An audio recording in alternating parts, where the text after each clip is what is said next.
कब्ज काफी आम समस्या है ना? पर क्या हो अगर इसका इलाज हमारी अपनी रसोई में ही छिपा हो? आज हम एक ऐसे ही बड़े सरल पारंपरिक नुस्खे के बारे में बात करने वाले हैं और कमाल की बात यह है कि इसके लिए बस खाने की आदत में एक छोटा सा बदलाव करना है। देखिए, जब भी पाचन से जुड़ी कोई परेशानी होती है तो अक्सर लोग प्राकृतिक और आसान समाधान ही ढूंढते हैं, है ना? और इसी तलाश में एक बहुत ही दिलचस्प और कह सकते हैं आसान सा उपाय सामने आता है। तो ये उपाय आखिर है क्या? चलिए इस आम सी लगने वाली समस्या के इस खास उपाय को थोड़ा और करीब से देखते हैं। और देखिए, सबसे दिलचस्प बात पता है क्या है?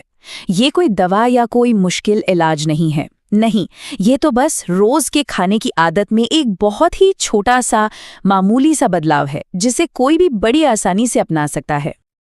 अच्छा, तो फिर इस नुस्खे के लिए चाहिए क्या क्या? चलिए देखते हैं कि इसमें कौन कौन सी सामग्री लगेगी। और आपको जानकर हैरानी होगी कि इसके लिए सिर्फ 3 चीजों की जरूरत है, और वो भी ऐसी साधारण चीजें जो आम तौर पर हर किसी के किचन में मिल ही जाती हैं। तो ये 3 चीजें हैं: 1 चम्मच गाय का घी, 1 कप पानी और बस जरा सा सेंधा नमक। बस इतना ही। कितना सिंपल है ना? सामग्री तो देख ली, बहुत ही सीधी साधी है, पर अब आते हैं सबसे जरूरी हिस्से पर कि इसे बनाना कैसे है और सबसे जरूरी इस्तेमाल कैसे करना है। इसको इस्तेमाल करने का तरीका ना बहुत खास है, जरा ध्यान से सुनिए। मान लीजिए कोई 2 रोटी खाता है, तो पहले अपनी पहली रोटी पूरी खानी है। जैसे ही वो खत्म हो उसके ठीक बाद 1 कप पानी लेना है, उसमें 1 चम्मच घी और थोड़ा सा सेंधा नमक मिलाकर पी जाना है, और फिर अपनी दूसरी रोटी खानी है। मतलब ये जो पूरा प्रोसेस है ये खाने के बीच में करना है।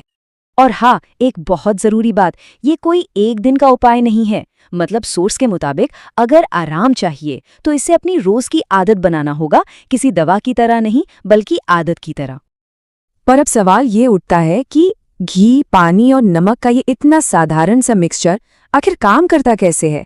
इसके पीछे का लॉजिक क्या है? चलिए समझते हैं। तो देखिए, इस पूरे नुस्खे का जो मेन आइडिया है वो घी के गुणों पर बेस्ड है।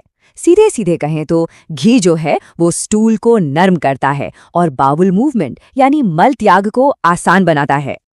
अच्छा, इससे थोड़ा और डिटेल में समझते हैं। होता ये है कि घी आंतों में जाकर एक तरह की चिकनाई पैदा करता है, एक ल्यूब्रिकेशन देता है, और जब ये आसानी से आंतों में फैलता है तो डाइजेस्टिव सिस्टम में खाने की मूवमेंट काफी स्मूथ हो जाती है, जिससे जाहिर है मल त्यागने में आसानी होती है। और ये सारी बात एक बहुत ही दिलचस्प सवाल पर लाकर छोड़ देती है ना?